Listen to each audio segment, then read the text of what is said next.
Une double question, pourquoi lui, pourquoi elle? D'abord Amanda Sters, pourquoi Johnny Hallyday? Parce que c'est lui, parce que c'est une évidence, parce que vous voulez en savoir plus?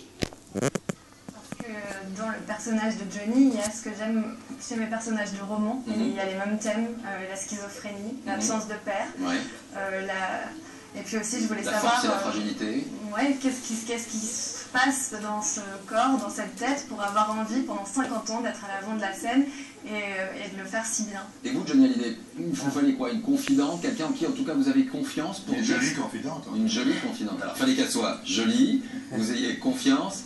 Oui, j'avais confiance, et puis quelque part, Amanda, elle traîne un petit peu les mêmes démons en elle. Il y a beaucoup de choses d'Amanda qui ressemblent un petit peu à ce que moi je suis dans la vie. J'ai reçu pendant 6 ans des invités sur ce plateau. Quand Johnny Hallyday arrive sur un plateau, il y a mécaniquement quelque chose d'électrique qui se passe. Ça ne s'invente pas, on regarde autour du plateau, ça se passe comme ça. Vous, ça vous a un peu effrayé? Vous avez été un peu timide parce que vous êtes plutôt quelqu'un de discrète et timide. Ça vous a effrayé ou plutôt au contraire? Ça a effrayé la femme, mais intéressé l'écrivain qui a pris le dessus. Et je ne l'ai pas bousculé, on a un rapport d'amitié, donc on a eu le temps, on a pris le temps pour ce livre. D'abord, je me suis installée chez lui pendant de longues périodes, et donc on a pris le temps de parler comme des amis. C'était pas une inquisition, j'étais pas là pendant 2 heures pour lui extorquer des renseignements. Je parlais de ses yeux, Johnny Hallyday.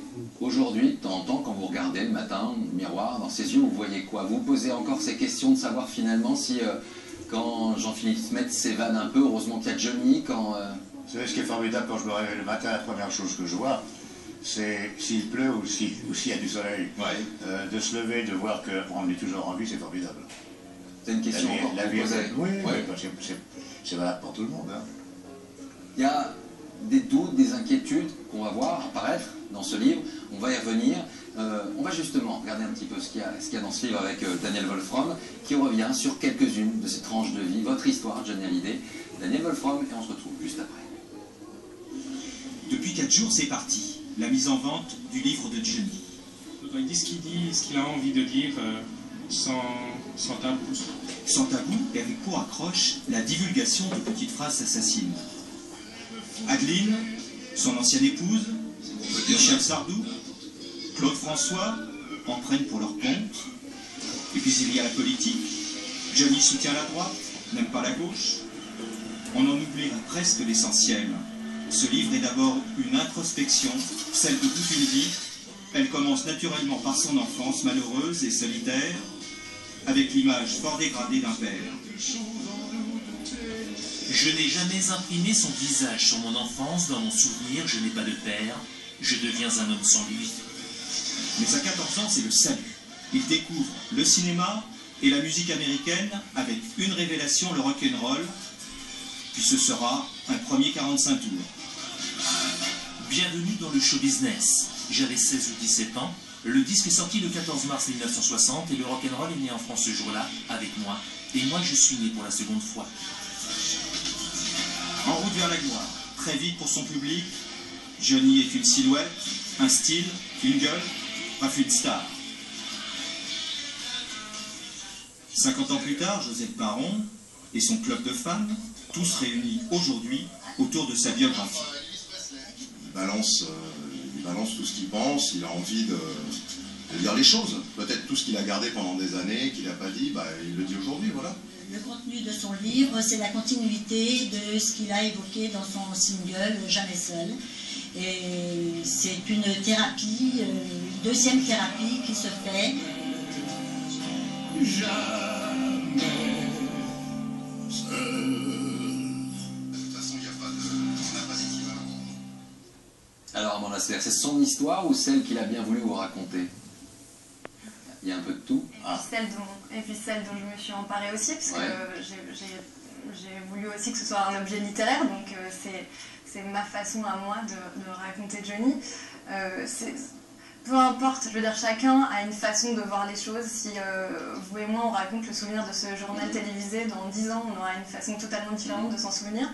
Et ce qui m'intéresse, c'est ce dont il se souvient et ce qu'il a envie de laisser aujourd'hui aux gens. Voilà ce qu'il dit. C'est un peu testamentaire. En même temps, au départ, Johnny, il y a cette blessure profonde ce père qui s'en va, qui part aujourd'hui. Oui, certainement, c'est ce qui m'a poursuivi toute ma vie. Oui. Certainement. C'est un acte fondateur de beaucoup de choses. Vous lui en voulez encore aujourd'hui? J'en ai jamais voulu à mon père. J'ai simplement été certainement très désœuvré. Ce manque de père m'a manqué, me manque encore aujourd'hui. Encore aujourd'hui. Mais bon, voilà, c'est comme ça, c'est la vie. Vous savez, dans ce livre, j'ai voulu être méchant avec personne. J'ai simplement fait des constatations de choses qui me sont arrivées, comme je les ai ressenties à l'époque. Voilà, et puis alors c'est facile parce que vous savez, dans la presse, ils vous marquent ils marquent que des petites phrases de choses à droite et à gauche, mais ils ne vont pas sur toute la continuité de ce que je dis, ce qui n'est pas exactement la même chose. Hein. On va revenir sur tout ça, qui est effectivement peut-être pas la partie la plus intéressante du livre. Juste, quand votre père part, il y a aussi finalement un acte fondateur qui a fait de vous ce que vous êtes, aussi un homme en colère, un homme qui avait cette... C'est aussi ça qui vous a donné peut-être cette énergie. Oui, je pense aussi que si j'avais eu une vie normale, avec un papa et une maman, et que j'aurais eu une enfance comme beaucoup d'autres enfants, je ne serais peut-être pas devenu non plus Johnny Hallyday. C'est certainement. J'ai été élevé par une famille de danseurs, j'ai voyagé depuis que j'ai l'âge de 4 ans. C'est vrai que ça a fait que je ne pouvais pas faire autre chose. Une succession de blessures finalement, il y a cet abandon au départ. On prend un exemple, les femmes, elles sont importantes quand même dans votre vie. Les femmes sont importantes. J'ai été élevé par les femmes. Ouais. Donc je crois que les femmes, je les comprends mieux que finalement que peut-être je comprends les hommes. Et une première blessure avec cette rupture, elle s'appelait Patricia Viterbo. Moi j'ai découvert cette histoire dans ce livre, elle avait 27 ans et elle disparaît à la suite d'un accident, une voiture qui tombe dans la Seine, elle ne sait pas nager. Là aussi, encore une fois, vous n'avez pas été épargné par ces... Oui, mais vous savez, maintenant la vie, je la prends comme elle est venue, comme elle vient, et voilà, c'est des choses... Vous savez, moi j'ai perdu beaucoup de gens que j'avais. Tiki Olgado, Carlos, Gilles Paquet, enfin beaucoup de gens que j'ai aimés ne sont plus là aujourd'hui.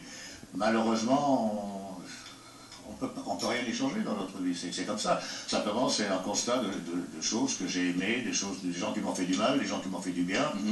Et je crois que je l'avais au fond de moi, pour moi c'était important de le dire. Donc c'était important de revenir, effectivement, on l'a dit, on l'a vu, on l'a beaucoup lu cette semaine, Clo-Clo, par exemple. Mais Clo-Clo, je ne dis absolument pas de mal de Clo-Clo.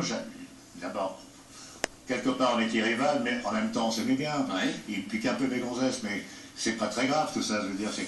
À 25 ans, qui ne piquait pas la gonzesse du copain? Bon voilà, et pourquoi? Comme Eddie Mitchell, j'ai piqué des vinyles dans une surprise party, ce qui a fait que l'amitié qu'on a aujourd'hui tous les deux. Est-ce qu'avec le temps, finalement, il y avait besoin de revenir sur ça aujourd'hui, de régler finalement ces comptes-là, cette histoire-là? J'avais besoin de faire ça aujourd'hui, c'est que c'est tombé comme ça.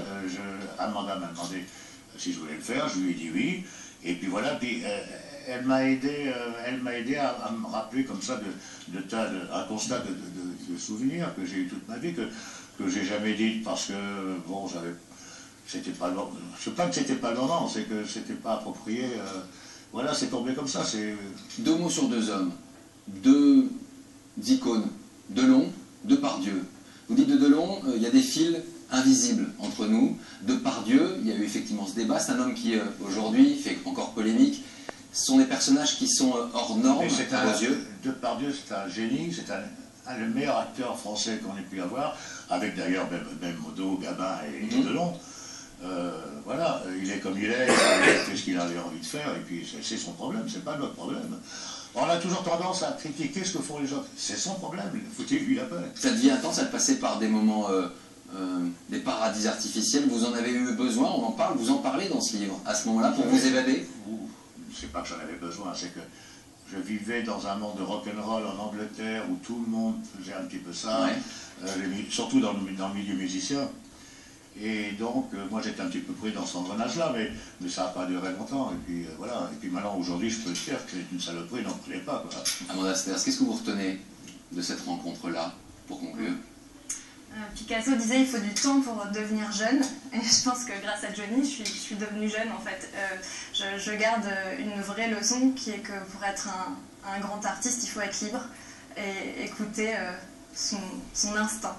Son instinct, la parole libre de Johnny Hallyday. Merci Johnny Hallyday. Merci à vous. D'être venu. On vous retrouve bien évidemment en Vous savez concert. qu'on vous appelle le playboy de la télévision. Ah bon? Ouais. Ouais, écoutez, le nom de vous, c'est un compliment. Hein. Moi, je le prends plutôt bien. Mais enfin, je ne ferai jamais ce que vous avez fait pendant toutes ces années. Merci, c'était un joli moment d'être venu nous rendre visite.